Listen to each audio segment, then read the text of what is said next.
My name's Trevor Scovel, and I'm a bartender. For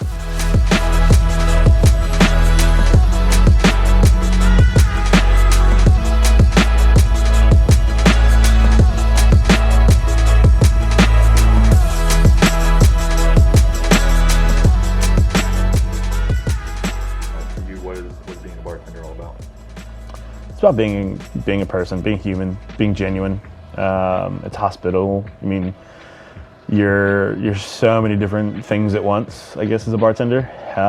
You have to be a creative. Yeah, you have to be meticulous. You have to be able to multitask. But you also have to. They say you can't teach people how to be human. That's like the hospitality side of it, is having this genuine interaction with someone behind the bar. Someone we very recently just passed in this industry named Reagan, and he's a legend and will forever be recognized. And he has an open letter to young bartenders. And one of the things he says is making drinks for a living is not a big deal. You're really no different than just a street beggar. But if you focus on making people better than they were than before you met them, then you're arguably changing the world and making it better, but one smile at a time. And people always remember how you made them feel. So to me, that's, I guess, what bartending and hospitality in general is, creating an experience that makes people better than they were when they initially arrived. So. How'd you get into this? Where were you before, and what kind of stuff? Yeah, I guess the real short of it was in college to be an engineer. I decided that I didn't want to maybe do that. I thought I had a knack for comedy or writing or wanting to be on TV.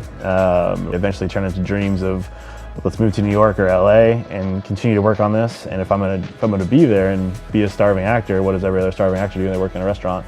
And I'd never done that before. I worked at KFC, but I got into sales, I got into IT, I got into system administration, and then that turned into being an engineer. And bartending on the side to just gain enough knowledge to be able to be on a resume in New York City and get a job as a bartender for brunch and work during the day and then go do stand-up at night. And after bartending for a long enough time, this became more tangible of a career, of a future. I realized that I had a knack for it, that I loved it, and that maybe this is more what I'm meant to do. They always say the industry finds you, and I guess that's how it did. With all that said, how much is it about the drink versus the bartender or the atmosphere itself? I've always said that a good service can make bad things taste better, but bad service will make good things taste bad. And I guess that speaks more to it. It's important to have good drinks. It's important to have good food. It's important to have a good environment. And I think that's created by when you have like good, genuine service. The sound of a restaurant that's clicking, the sound of a bar that is acting, all the parts are working congruently and everything's working in cohesion. It sounds good. It makes you feel good being in the bar. I think they've done actually studies of playing like the audio of a bar to people, and it makes them happy. Like you hear a shaker every now and then, you hear chatter, you hear a little music, and people that liveliness feels good. But there's bars I go to just to see bartenders, because at the end of the day, that's, I think, what people go to bars. If it's just about the actual, strictly the flavor of the cocktail, then a robot will inevitably one day replace us all. But the human element, they can't get that, which is, same reason why grandma's cooking is so good, because she makes it with love. So if you have a human that's making a drink or making food, it's going to taste a little bit better because you have that connection. So I'd say I don't say it's equal. I'd say it's more about the actual bartender themselves, though. So why be a bartender here in Fort Wayne? It's not that big of a scene, or it's kind of become more of a scene? The opportunities have come to go to other markets outside of Fort Wayne, to go to New York, to go to anywhere, you name it. And I talked to a few, I guess, mentors of mine before that move, and a couple of them have said kind of why do it.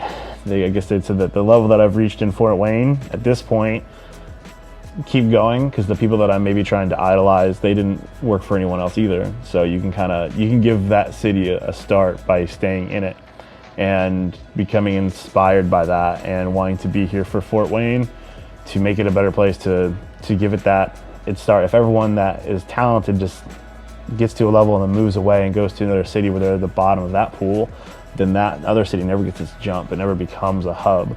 So to do that for Fort Wayne, to stay here and create that community, that way this city can get some cool things.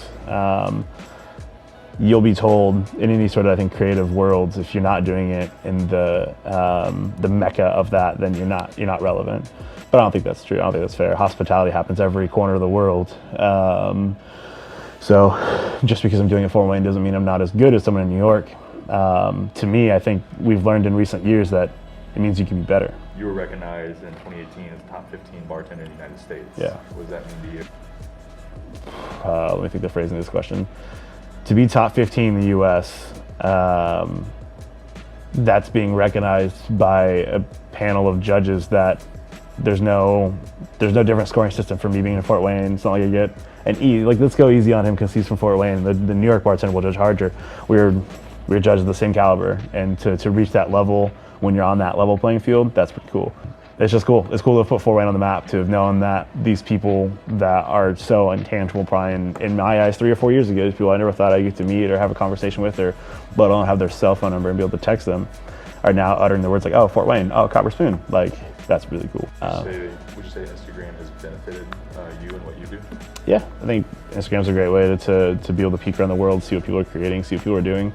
There's something to be said recently about it's probably like creative guilt. I'm sure you experience it when you get on and you look at someone else's video and you suddenly start questioning your life choices, and you're like, I'll never be that good. I'm not doing this. What's wrong with me? I should just give up. But then you kind of realize that obviously Instagram's a highlight reel. So it's just neat to be able to look at it and see how immersive it is. I mean, if you look at, you follow hashtags now, you follow imbibe or cocktails, there's millions of posts, there's thousands of posts every hour. And that's really cool. Around the whole world, people are talking about cocktails and drinks and food, and that's just, it's such a better way than we ever have been in that industry. Was there a time where you ever wanted to quit bartending? Yeah, I quit. I was still in engineering, but on the weekends I was bartending, and I quit. I got frustrated and decided bartending's not for me. I'm done doing fireballs and Bud Lights and taking care of people at 2, 3, 4 in the morning. I'm just gonna focus on engineering. I'll get a boat and a house and enjoy the summer at the lake, I don't know. And then 3 weeks later I got a phone call from a place called Wind Down that was looking for someone to run a program. And I said, okay. When I got the opportunity, I remember coming home and just kind of being like, I think this is it. I've always wanted to be a bar manager or run a bar, and this is actually doing it. Before I'd tried, and either you don't have an owner that really is willing to work with the bartender or buy into that passion, or doesn't see the value into it. But these people that did. What would you say is your defining moment, or the moment that made yourself say like this is it, this is what I need to be doing? I guess I'll say in both parts. This is it. This is what I was meant to do kind of feeling. It was probably about 6 or 8 months after we'd opened Wind Down at the time, and that was going well. We were busy. Everyone loved the drinks, and I kind of had this little bar team I was creating. And then I went down to Indianapolis, and it was the first time actually seeing a bar scene away from my city, and seeing Indianapolis had got its head start 5 or 6 years, in cocktails before Fort Wayne did, or probably even before that. And to see that community, and all the people that were committed to it and a part of it. I saw a small cocktail competition go down, and it was at this bar called Thunderbird, and all these bartenders started coming behind the bar making drinks, and I was just open to this world of oh, this is so cool. Even before that, we'd done an event for a bartender that had been diagnosed with cancer. I got asked to bartend an event called Drink for Jason up in Warsaw, and that was such a fun event, meeting all these indie bartenders. And it's funny, when you're in an industry and you go see other people doing it, and it's you're maybe being a young chef and you've got these couple knives, and you go to a chef's event and then these guys pull out these giant knife rolls and they've got these $1,000 knives. It was the first time going to an event and seeing other bartenders shake a drink, or watching them use a couple things behind a bar. And I've always been pretty good at seeing someone do it, being like, oh, like I'm gonna do that. Like I can look like a bartender now. And Drink for Jason started it, going to Indy, sealed it, of being like, yeah, like I love this. I love the creative element of it. I love the camaraderie, the unconditional camaraderie created behind a bar. And then it's always just been affirming that every event, every year. Would you say that you're striving for something, and if so, what is it? Is there a finish line? Is there like is there even a finish line for you within this space? Majorly career-wise, it's about to, open a hospitality group that owns mini bars and restaurants and take all these ideas in the head of different concepts and make them happen. Whether that's a couple of concepts in Fort Wayne and then growing from there and doing some stuff anywhere else. I'd love to open a bar in Paris or London or Singapore. And then using that into consulting and eventually educating young bartenders and hospitality people and inspiring them and being part of that next generation that teaches the next the one under you or 2 years under you. As far as the short-term finish lines would be national recognition of what we're doing here is as good as everywhere else. And that would be the things like the James Beard or Spirited Awards, which is like the Grammys or Emmys of the bar and restaurant world. More of that recognition.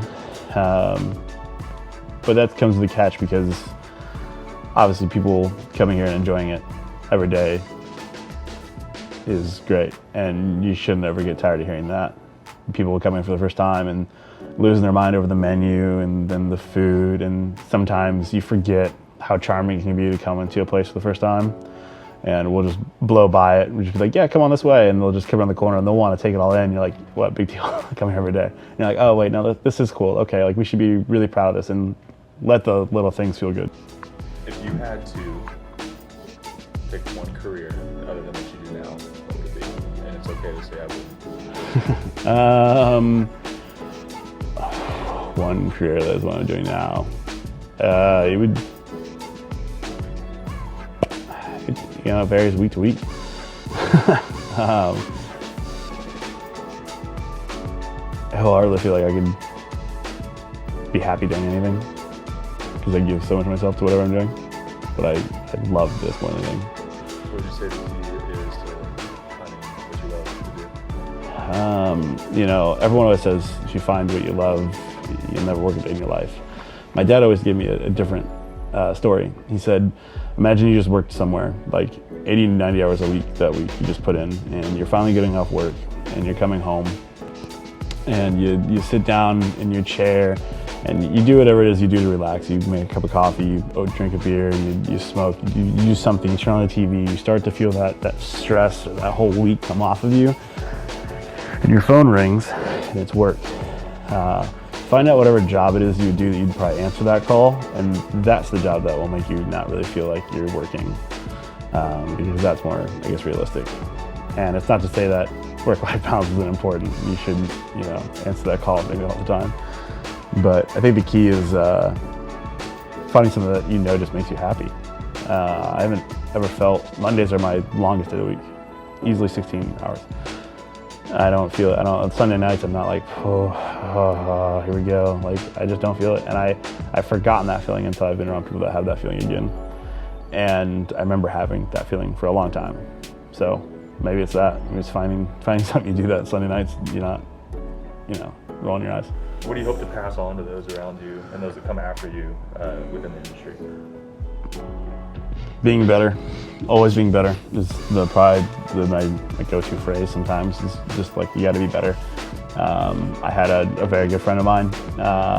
She always says you got to find the A to C. Don't just go A to B, go A to C. You got to really make that full connection with any idea. Realizing that it's more important to work effectively, not long. So don't spend 80 hours a week at work and ignore home, because that won't really work out that well for you. If you can get done what you're going to get done in 30 or 40, then do it. But obviously the work and life and balance is going to be, you're going to work 100 hours some weeks and the next week you might work 20, and that's maybe the beauty of what we do. but never lose sight of the fact that you should be doing this because you want to make people feel good. And if you want to make people feel good and feel happy with your creativity and your atmosphere and your artistic views of things and your quality of ingredients, then good. At least then you're still making people better. And that's what this is all about.